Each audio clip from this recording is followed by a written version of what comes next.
We live at the bottom of a vast, invisible ocean of gas, the atmosphere. It's the only thing separating our living world from a barren rock. Yet if Earth were an apple, this entire shield would be no thicker than its skin. So what is this air we breathe? You might think it's mostly oxygen, but dry air is actually 78% nitrogen.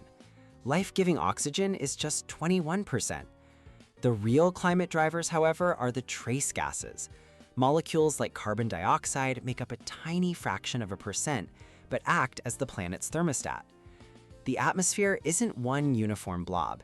It's a layered cake, and the layers are defined by temperature. We live and breathe in the troposphere, where all our weather happens and it gets colder as you climb.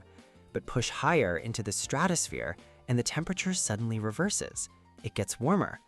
This is because of the ozone layer, a crucial shield that absorbs the sun's harsh ultraviolet radiation and converts it into heat.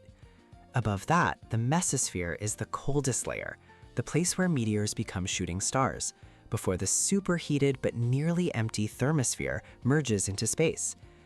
This whole system is kept habitable by a natural blanket, the greenhouse effect. Without it, Earth's average temperature would be a frozen -18 degrees Celsius. Sunlight enters and warms the planet, which then radiates heat back out. Greenhouse gases trap some of that escaping heat, keeping us comfortable. And how does all this heat move around? Primarily through convection. Think of a boiling pot. Warm, less dense air rises, and cool, dense air sinks. This simple churning cycle is the massive engine that drives our planet's global winds and weather patterns.